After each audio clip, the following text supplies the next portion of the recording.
Hello everyone, कैसे हैं आप सब। Myself doctor Kanchan Sharma and you are watching Ask Health गुरु।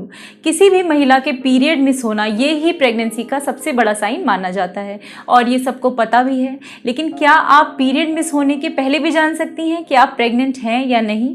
तो हाँ, आप बिल्कुल जान सकती हैं और इस वीडियो में मैं बताने वाली हूँ ऐसे ही कुछ शुरुआती लक्षण जिससे आप आसानी से जान सकती हैं या अंदाज़ा लगा सकती हैं कि आप प्रेग्नेंट हैं या नहीं। तो फटाफट से जिन्होंने मेरा चैनल सब्सक्राइब नहीं किया, सबसे पहले मेरे चैनल को सब्सक्राइब कर लें और बेल आइकन जरूर दबाएं जिससे आपको लेटेस्ट नोटिफिकेशन मिलते रहें। तो चलिए वीडियो स्टार्ट करते हैं।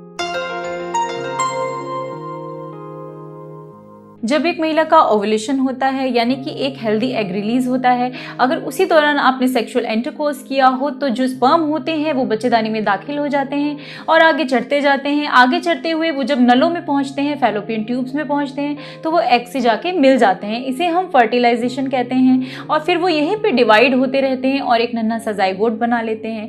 डिवीजन चलता रहता है और धीरे धीरे धीरे वो जाइगोट नीचे बच्चेदानी में सरकता है। अब ये ब्लास्टोसिस्ट के फॉर्म में जो बच्चेदानी की सबसे अंदर की लेयर है जिसे हम एंडोमेट्रियम कहते हैं, वहां पे जाके ये चिपक जाता है। तो अब हम कहते हैं इसे इम्प्लांटेशन, यानी कि अब आप प्रेग्नेंट हो चुकी हैं, आपको प्रेगनेंसी हो गई है। यानी कि सेक्सुअल इंटरकोर्स के अगर देखा जाए 7 से 10 दिन बाद आपको प्रेगनेंसी हो जाती है।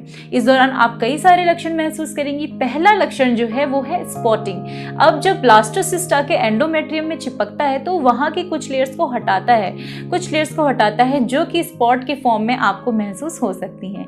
इसके साथ दूसरा लक्षण यानी कि माइल्ड क्रैम्प्स इन लोअर एब्डोमेन, जब वो वहां पे अपनी जगह बनाता है, यानी कि कह सकते हैं बच्चा बच्चेदानी में अपनी जगह बना रहा है, तो वहां पे आपको माइल्ड क्रैम्प्स महसूस हो सकते हैं। तीसरा लक्षण क्या हो सकता है? आपको ब्रेस्ट में भारीपन, ब्रेस्ट में दर्द महसूस हो सकता है।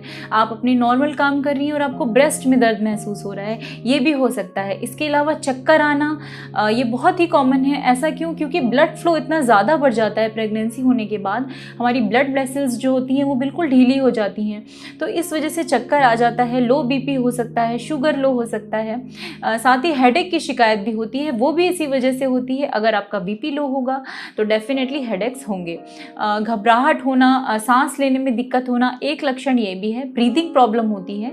ब्रीदिंग प्रॉब्लम क्यों होती है? क्योंकि ब्लड वेसल्स ढीली हो जाती हैं, ब्लड फ्लो हमारा बढ़ चुका है, तो हमें सांस लेने में दिक्कत होती है, हमें ऑक्सीजन की ज़्यादा ज़रूरत होती है। यूरिन का बार बार लगना यानी पेशाब बार बार जाना, ये भी एक लक्षण है। साथ ही आप अगर अपना टेम्परेचर चेक करेंगी तो टेम्परेचर आपको राइज मिल सकता है, 1 डिग्री तक भी आपको टेम्परेचर अपना बढ़ा हुआ मिल सकता है। इसके अलावा कॉन्स्टिपेशन एक लक्षण है, यानी आप कब्ज भी महसूस कर सकती हैं, क्योंकि इतना ज़्यादा प्रोजेस्टेरोन हार्मोन बढ़ा होता है, इसका डायरेक्ट असर पड़ता है आपके मोशन पे और आपको कब्ज होने लगती है। साथ ही आपको एसिडिटी की शिकायत भी हो सकती है, ये भी एक लक्षण है, एसिडिटी होना। और ब्लोटिंग की शिकायत, क्योंकि इतना ज़्यादा हार्मोन बढ़ गया है बॉडी में तो ब्लोटिंग होने की भी संभावना रहती है। साथ ही उल्टियाँ या फिर जी मचलाना, अगर उल्टी नहीं हो रही है तो सिर्फ जी मचलाने की शिकायत, ये भी बहुत देखी है, क्योंकि हमारा बीटा एचसीजी हार्मोन रिलीज होने लगता है, तो इसकी वजह से हमको उल्टियाँ लगती हैं। मुंह का जो टेस्ट होता है वो, उसमें आपको मेटालिक टेस्ट आने लगेगा। कई बार ऐसा होता है कि आप कुछ खा रही हैं, उसका टेस्ट नहीं आ रहा, आपको मेटालिक टेस्ट महसूस हो रहा है, ये भी एक लक्षण हो सकता है। साथ ही कई बार ऐसा महसूस होता है कि बदबू आ रही है, यानी कई लोग तो किचन में जा तक नहीं पाते हैं, चावल बन रहा है या दाल रोटी बन रही है तो उन्हें उसी की महक से ही परेशानी होने लगती है। वही उल्टा कुछ लोगों में ये सब कोई लक्षण नहीं होते हैं, ना उन्हें उल्टी लगती है, ये सब कोई लक्षण नहीं मिलता, बल्कि उनको और ज़्यादा भूख लगती है, कोई एक पर्टिकुलर चीज़ खाने का मन करता है, ये भी एक लक्षण देखा है। साथ ही मूड स्विंग्स बहुत ज़्यादा देखे हैं। मूड स्विंग्स क्या होते हैं? क्योंकि इतना हार्मोन एकदम से बॉडी में बीटा एचसीजी रिलीज होने लग गया, प्रोजेस्टेरोन बढ़ गया, एस्ट्रोजन बढ़ गया, तो मूड स्विंग्स होते हैं। उसमें आप खुद को दोषी मत ठहराइए, प्रेगनेंसी में ये बहुत कॉमन है और ये सभी के साथ होता है। तो आपके मूड्स में अप्स एंड डाउन्स हो सकते हैं, छोटी छोटी बातों पे आपको इरिटेशन होने लगता है। वजाइनल डिस्चार्ज का थिक हो जाना, ये भी एक लक्षण है और इसके साथ ही किसी किसी के फेस पे दाने भी होते हैं, ये भी एक लक्षण देखा गया है। साथ ही एक लक्षण जिसका इतना ज़्यादा साइंस में डिस्क्रिप्शन नहीं है, यानी कि ड्रीम्स आना, लेकिन अगर आप किसी महिला से बातचीत करेंगी या पूछेंगी तो ये एक सिग्निफिकेंट कह सकते हैं भगवान ये एक इंडिकेशन देता है, तो कुछ आपको इस तरीके के ड्रीम्स आ सकते हैं किसी बच्चे से रिलेटेड। पर्सनली मेरे केस में मुझे ऐसा ड्रीम आया था, तो ये भी एक लक्षण शुरुआती देखा गया है। तो अब आपके पीरियड मिस हो जाएं, वो तो एक लक्षण है ही है। पीरियड मिस होते ही आप बिल्कुल एक ही दिन में प्रेगनेंसी टेस्ट ना करें। आजकल सब खुद ही यूरिन प्रेगनेंसी टेस्ट कर लेते हैं किट से। कम से कम 3 से 4 दिन आप ऊपर होने दें और फिर वो आप टेस्ट करें। अगर 2 गाड़ी लाइन आती है तो देन डेफिनेटली आप प्रेग्नेंट हैं। अगर कई बार पेशेंट आते हैं, कहते हैं कि मैम एक ही गाड़ी लाइन आई, एक हल्की आई है, तो इसका मतलब कि बीटा HCG जो है वो अभी कम रिलीज हो रहा है, इस वजह से हल्की लाइन आई है। तो आप इमीडिएटली कोई दवाई या कुछ ऐसा ना लें, 1 हफ्ता वेट करें और 1 हफ्ते के बाद आप दोबारा से उस किट से चेक कर सकते हैं। एक बात का और ध्यान रखें कि आप एक ही किट से कभी चेक मत करें, 2 से 3 किट हमेशा लें। कई बार किट्स भी डिफेक्टिव होती हैं। अगर आपका 1 हफ्ते वेट करने के बाद 2 लाइनें गाड़ी आ जाती हैं तब तो डेफिनेटली आप प्रेग्नेंट हैं।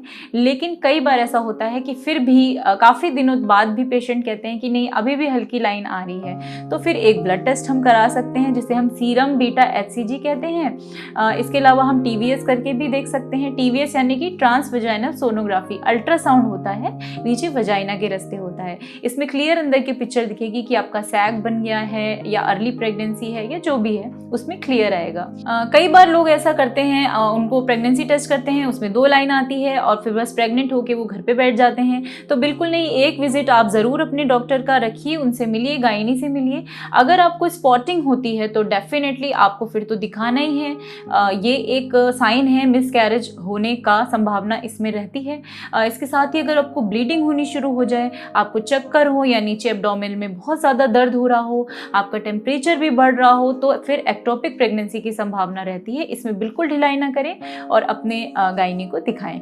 तो मेरा ये वीडियो था आपके लिए। कैसा लगा आपको ये वीडियो? कमेंट सेक्शन में मुझे ज़रूर बताइएगा। वीडियो को लाइक करें, वीडियो को शेयर करें, चैनल को सब्सक्राइब करें। वीडियो देखने के लिए थैंक यू।